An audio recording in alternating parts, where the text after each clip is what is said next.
चंदन का जो पेड़ होता है ना, उसकी सुगंध एक जैसी होती है ऊपर से लेके नीचे तक। चंदन के पेड़ की खुशबू एक जैसी होती है, सुगंध देता है चंदन, इसलिए चंदन सबको प्रिय है। वो बाबा रामदेव जी की खुद की वाणी है। बाबा रामदेव जी ने हल्दी घाटी को समझा है। अभी आप नशे से कह रहे थे, बाबा रामदेव जी को भी किसी ने पूछा कि क्या खाना चाहिए, क्या पीना चाहिए। ऐसा नहीं है कि बाबा रामदेव जी या 33 साल इस संसार में रहे भौतिक रूप से, बाकी तो वो आध्यात्मिक चेतना से सर्वव्यापी हैं, लेकिन भौतिक रूप से वो 33 साल रहे इस संसार में। उनको भी किसी ने पूछा, मेघवाल समाज का या सत्संग करने जाते थे, खूब जाते थे, जिनको रिकिया बोलते हैं हम लोग। आप यहाँ रिकिया बोलते हो? मेघरिक, दारूरिक, जानो भाई, रूपा दे जानो। तो सत्संग करने गए तो उन्होंने भी बात कही, जैसे कि और अगर से संत नहीं होते तो मुझे लगता है कि यहाँ आग लग जाती, गुजरता कौन। इसलिए एक संत ने कहा है, कवि ने, आग लगी इस जंगल में, झर झर झरे अंगार, संत न होते जगत में तो जल जाता संसार। इसलिए संतों की आवश्यकता, संतों का महत्व।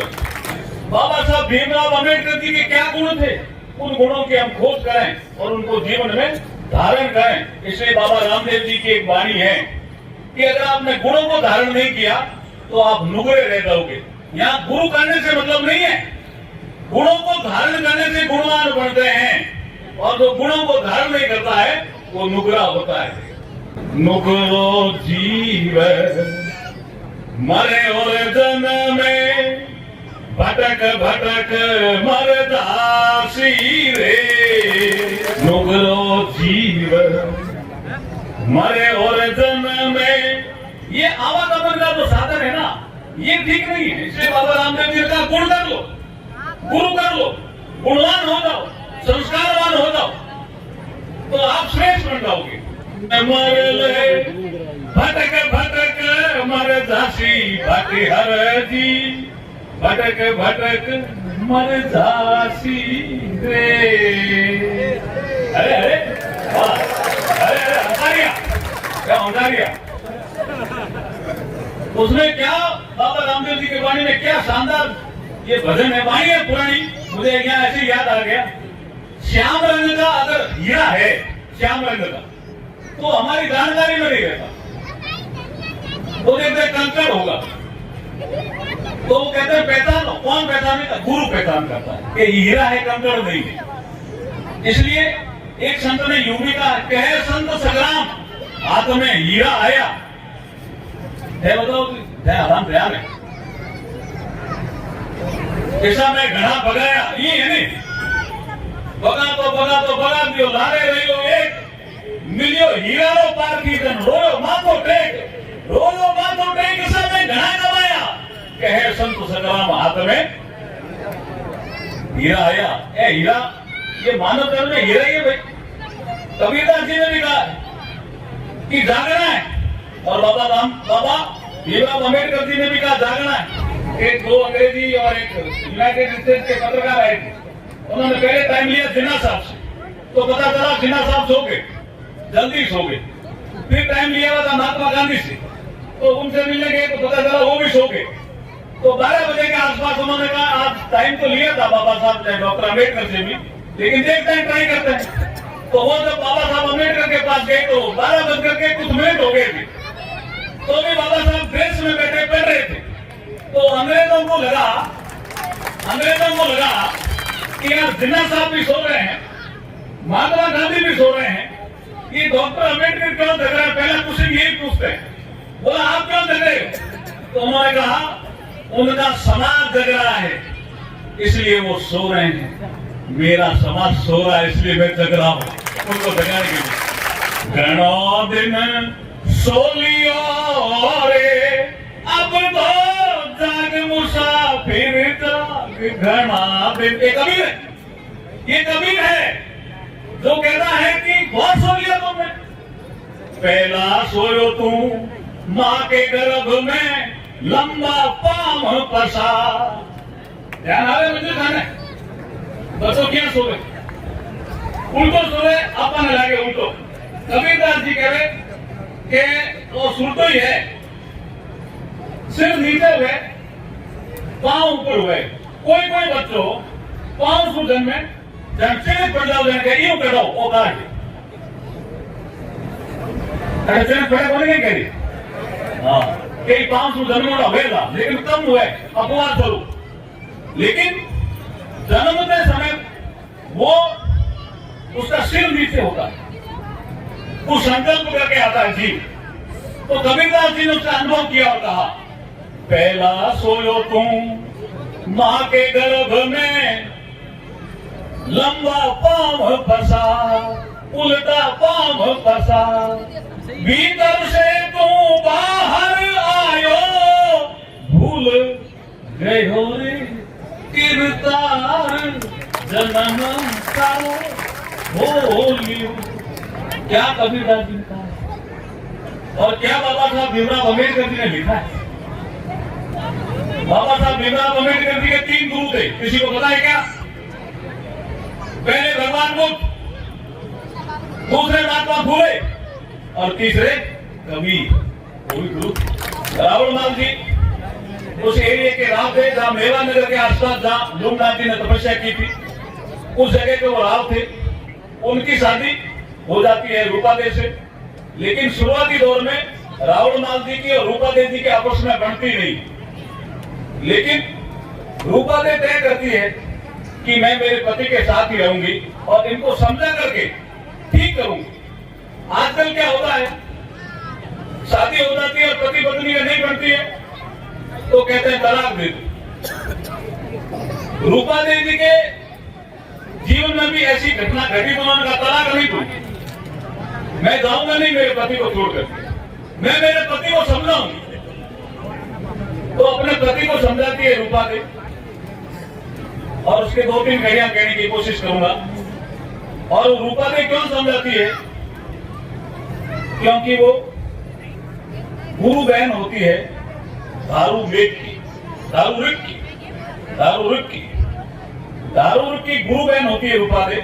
और दारू रुक के रूपा देवी जब सत्संग में जाते हैं तो रावण माल जी नाराज होते हैं। उनके गुरु थे उगम सिंह, ठीक है ना, ठीक बोल रहा हूं? तो मेघवाल संतों से जो ज्ञान लिया रूपा देवी ने, उसके आधार पर अपने पति को समझाती है। बोला क्यों डांट रहे हो जी मुझे? मैं आपकी पत्नी हूं, मैं आपके घर में हूं, आप मुझे ठीक क्यों नहीं रख सकते? और समाज में उस समय भी व्यभिचार फैला हुआ था और भ्रष्टाचार भी फैला हुआ था। तो एक ही कड़ी में रूपा दे अपने पति को समझाते हुए व्यभिचार में भी चोट कर रही है और भ्रष्टाचार में भी चोट कर रही है। कैसे? घररी खांड अकड़कड़ी लागे रे, अरे गुड़ को चोरी मीठो रे रावण मार, घरनी खांड गड़कड़ी लागे रे। खांड जानो मैं कहीं वे खांड चीनी अलग हुए, गुड़ अलग हुए, खांड अलग हुए, मीठा तीनों ही हुए। लेकिन खांड अगर घर में हुए तो यहाँ कड़कड़ी लागे। रूपा दे के हूं धान घेर बैठी हूं रावण माल जी, हूं धान कड़कड़ी क्यों लागू? घरनी खांड कड़कड़ी लागे। गुड़ चोरी हो मीठो, गुड़ कोई चोरी हो ले लो वो मीठो, ये भ्रष्टाचार है। रावण लाल जी आज भी हम समझते हैं समाज में कोई पटवारी बन जाए, कोई पटवारी हो तो नाराज ना होना भाई, कोई समाज में पटवारी बन जाते हैं, घरवाली पूछते हैं तनख्वाह कितनी, तो वो के 20,000, तो घरवाली पूछ रहा है तो ऊपर रखता है गुड़ चोरी हो मीठो। ये रूपा देव समय समझा रही थी 500 वर्ष पहले। घरनी खांड कड़कड़ी लागे गुड़ चोरी हो मीठो रावण लाल, हो जाओ साध सुधारो थारी काया। ये बार बार मानव जन्म नहीं मिलने वाला है। मैंने एक बार बात पूछा, रावण लाल जी सुधर गए तो झूठ बोल गए। तो रूपा देवी ने स्टडी में समझाया झूठ नहीं बोलना चाहिए जीवन में, या तो सुधर गए तो बहुत सुधर गए। जैसे हमारे समाज में कोई दारू पी के आता है तो आजकल कोई ऐसी चीज आती है जिसको ले लेते हैं, बोला दुर्गंध नहीं आएगी, उससे दारू नहीं छूटेगा। और घर में आने के बाद पूछते हैं दारू पी रहा है, घर में हूं कौन पे पूछा रहा हूं पी रहा है, तो भी नहीं सुधरेगा, पहले स्वीकार करना पड़ेगा। तो रूपा दे कहती है आप सुधरे नहीं हो रामलाल जी, फिर झूठ बोले, ऐसे झूठ बोलोगे तो आपकी काया खोखली हो जाएगी। कैसे? तो वो देखने लगी रामलाल जी कैसे काया कैसे खोखली हो जाएगी।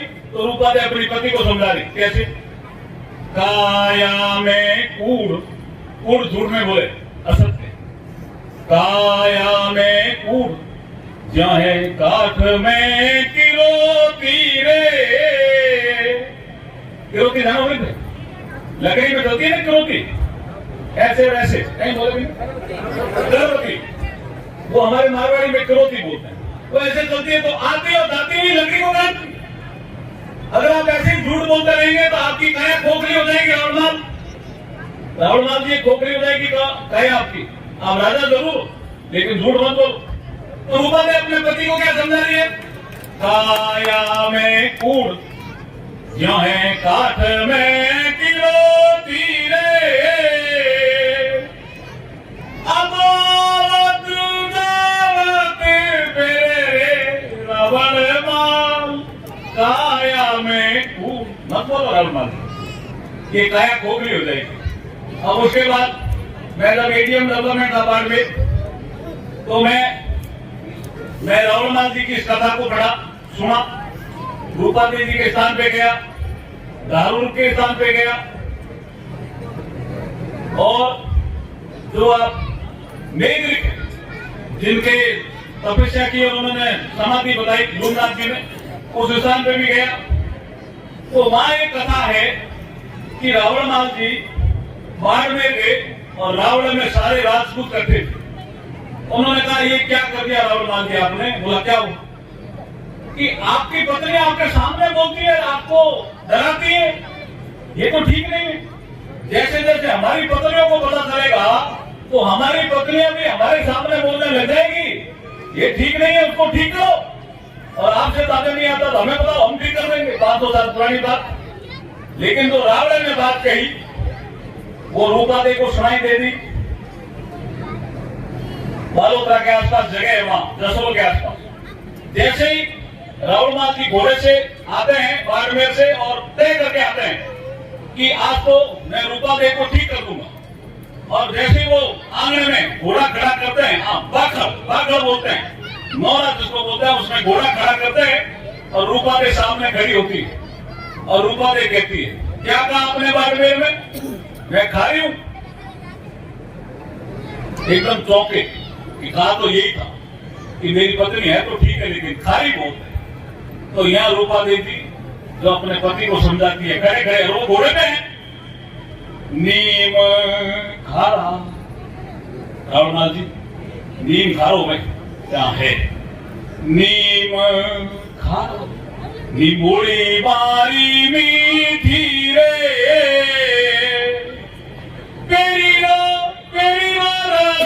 न्यारो रे रावण माल नीम खारा, निबोड़ी बारी मीठी रे। मैं खारी हूं रावणनाथ जी, लेकिन मेरे जो मीठे वचन हैं उसको अगर आप धारण करोगे तो आपके जीवन में भी मिठास आ जाएगा। और रावणमाल जी के समझ में आ गई। रावणमाल जी घोड़ी से नीचे उतरते हैं और आपकी पत्नी रूपा देवी के पांव पड़ते हैं और कहते हैं आज से आप मेरे गुरु हो। मुझे समझ में नहीं था कि आप इतने ज्ञानवान हो। मैंने बाड़मेर में बात की, आपको यहाँ सुनाई देगी। संत लोगों की ऐसी ताकत होती है, कहीं बात करो सुनाई दे जाती। रामदेव जी को भी सुनाई देती थी ये बात। ऐसे संत लोग होते हैं योग साधना में। ऐसे ही रूपा देवी दारू ऋग के साथ रहने से साधना के क्षेत्र में बहुत उतर गई और उसके बाद रावणमाल जी समझ गए, पति पत्नी के रूप से ठीक रहे।